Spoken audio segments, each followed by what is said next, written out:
Hey, this is Jackson Hole, and this is a park that's right in the middle of town. And these are off of antlers and sheep and what have you. They just go out in the woods when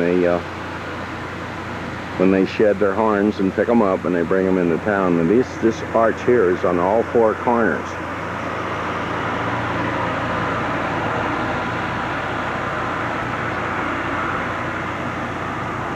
And I'm just going to pan the area. This is in the morning before most people are up around here. And I'm going to try to catch this big green hill back here. Everybody drives trucks around here that lives here.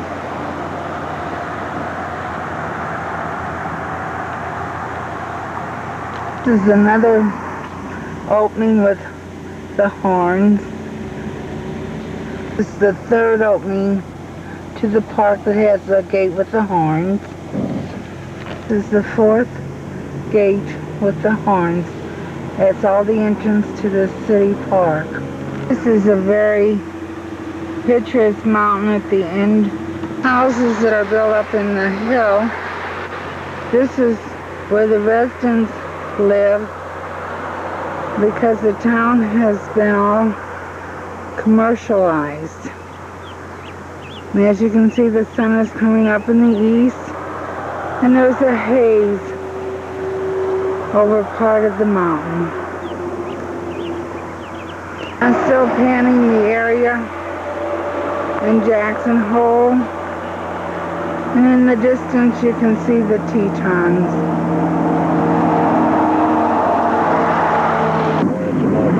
This is just a view out of the window as we're leaving Jackson Hole going towards Salt Lake City. And pictures out of the window again as we go by, and you can see the shadows in the sunlight. It's early in the morning. And this you can see is out of the windshield as we travel along. Area here is known as Melody Ranch. The mountains, and they go right directly into Snake River. And I will get a picture of the river in a little while. The stones or granite or whatever it is looks pink this time of the morning.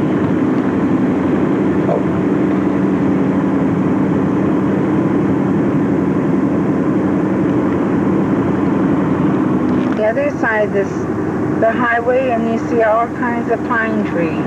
Out there is still a mountain with some snow on the caps. And this is still sand. And there's the Snake River. I hope that you're able to see it. Go around the curve. This highway follows the Snake River. There it is right there. Give you a look up the hill, and as we go around the corner, and right over there is the Snake River. I don't know if you can see it or not. Here up in front of us, there are some hills with snow on them. Yeah, they're above the timberline up there. That's just rock sticking up. Timberline is 10,000. It's very steep, and it is usually closed in the wintertime because of snow. We'll see the red and the green in these hills, and this is all sagebrush, and this is an open range. Wyoming, it has sandy hills and pine trees. Going up a pass that is very windy and curvy, and we're going into Caribou National Forest.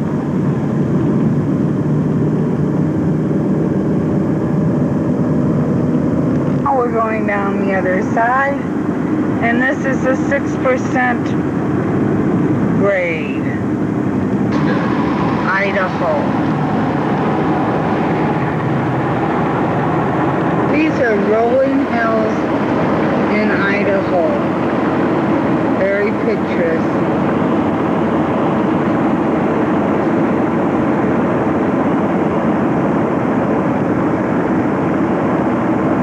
Lilacs in bloom in Idaho.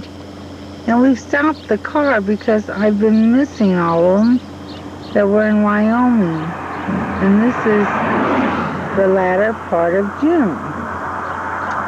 Across, you can see Bear Lake, which is a spring-fed lake. It is the largest spring-fed lake at this elevation we know of in the United States, maybe in the world. It just goes on for miles and miles. Welcome to Utah. We are now leaving the state of Idaho. Bear Lake, straight ahead. Bear Lake, straight ahead. Beautiful view of Bear Lake.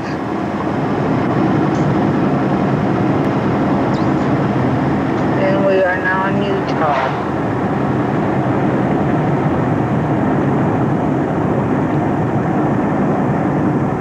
Of course, we're looking into the sunlight, but this is a Marina area on Bear Lake, and I'm just doing a panoramic view.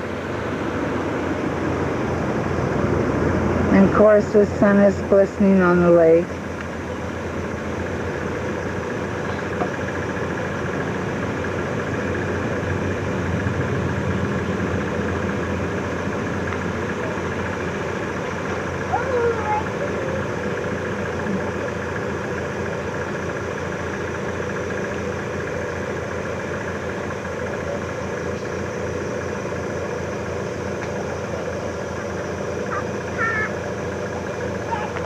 The house way up on top of the hill.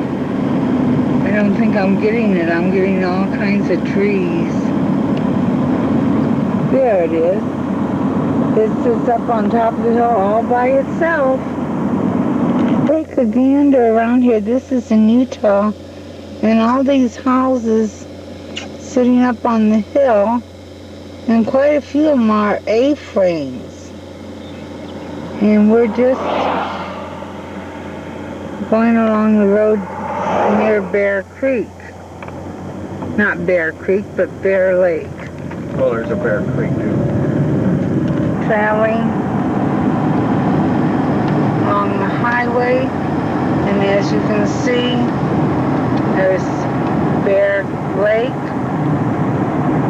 And it just seems like it goes on forever and ever and ever.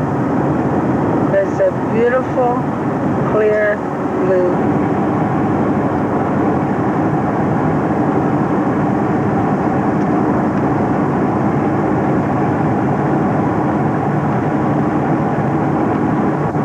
I'm looking at the lake rest area in Utah, but I'm looking up towards the Idaho border where this lake facilitates, and you can really see the difference in color where it gets deep and turns into a very dark blue. And I am just panoraming around while we're at this stop area. And this lake is just beautiful. There's very few facilities around it. And that is the first sailboat that I have seen on the lake. Outside of that, it remains very calm. Wilson getting rid of some of our trash, fixing us something to drink as we go merrily on our way down towards Salt Lake City. This is a description of Bear Lake. It's 20 miles long, 8 miles wide, shoreline 48 miles, surface area 112 miles, Depth 208 feet, volume 6.5 million square feet. Bear Lake is located on the border of Idaho and Utah. Bear Lake is an extremely unique and valuable resource. The lake is approximately at least 28,000 years old, and for 8,000 years was permanently isolated from the Bear River by earthquake activities. This isolation has resulted in unique water chemistry as well as rare forms of plant and animal life, among which are four specimens of fishes found nowhere else in the world. Bear Lake is 20 miles long. Okay, let's see. Okay. Oh, I can put some more on here. Go. Okay. The unique aquamarine color is a result of limestone particles suspended in the lake.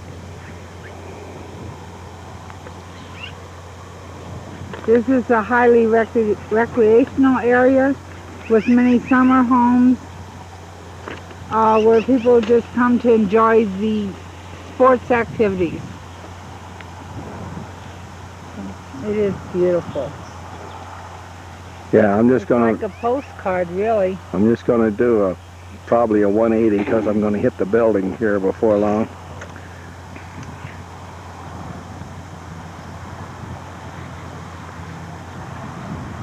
This is an informational center building. Apparently, they're building onto it.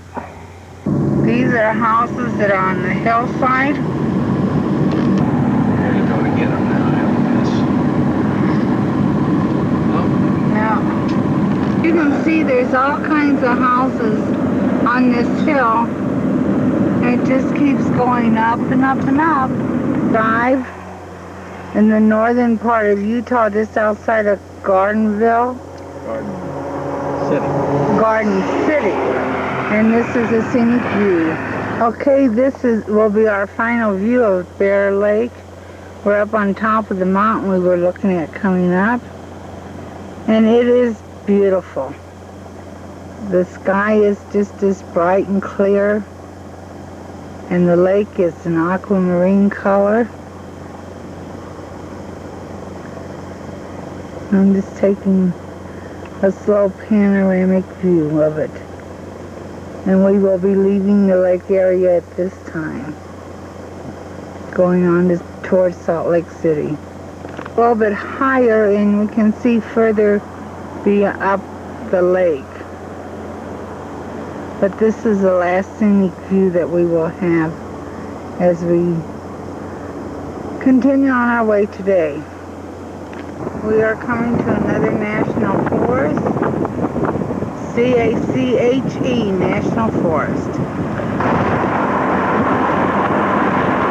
This is just open view as we're going up the hill, so I got... And as we continue down this highway, we will be dropping off into Logan's Canyon. They also grow a lot of sagebrush. That's what this mountain is covered with, even though we're in the Canchi forest. You can see the pine trees, which is owned by the government again. This is a beautiful view as we keep coming around corners going down to Logan's Canyon.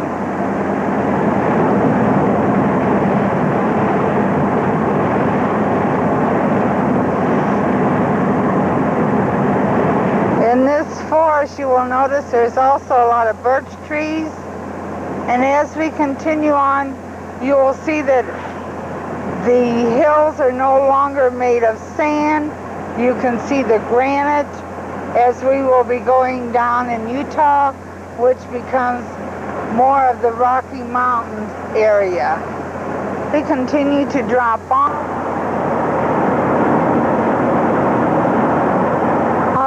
The valley, and we're starting to climb into a higher elevation.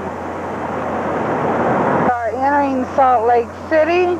That's the Capitol building In the distance, There's the temple.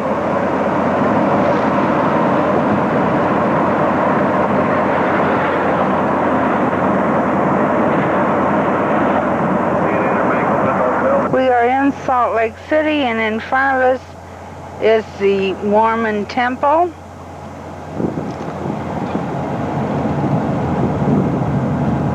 We're on North Temple, and right in front of me is the state Capitol building. You can see now the Capitol building. We are heading for the Great Salt Lake, and I don't know what that building there is, but it's very interesting. This is looking off into the Great Salt Lake. Out at the Great Salt Lake as we're going down towards the Marina. They say that the haze that you see hanging over is not caused by the copper mine. They have the largest smokestack in the United States. It's over 1,200 feet, and that is to take the steam above the mountains. Looking down at the Great Salt Lake again. And the road is kind of bumpy, but it's a gravel road. We're going down towards the Marina, which is supposed to be the prettier part of the lake.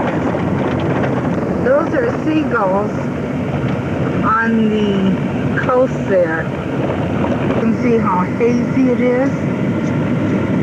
And the seagulls are the state bird of Utah because in 1850 they helped the Mormons save their crops that the crickets were eating. They came in and ate most of the crickets, so that made the seagull the state bird of Utah.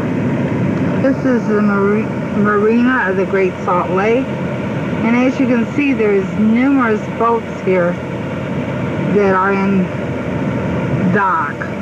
I imagine the people use them during the as you can see, this is a copper mine smeltering plant. You can see mountains with snow on them, but also just above them is some white feathery clouds. This is outside of Salt Lake City, and I am taking the pictures from the Great Salt Lake area. The road that we are driving on is gravel, and it's on a 16-foot dike of the Great Salt Lake. In 1981, this building was built as an amusement park.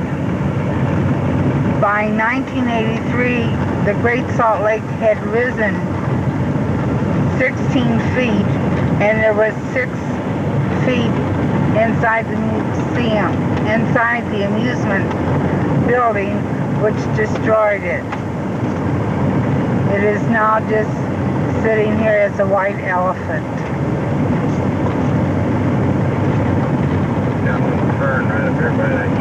One last view of the Great Salt Lake.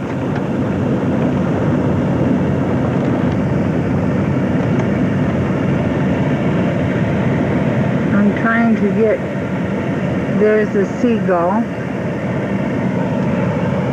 in flight there. We're traveling west after being to the Great Salt Lake, and in the background you can see these beautiful snow-covered mountains.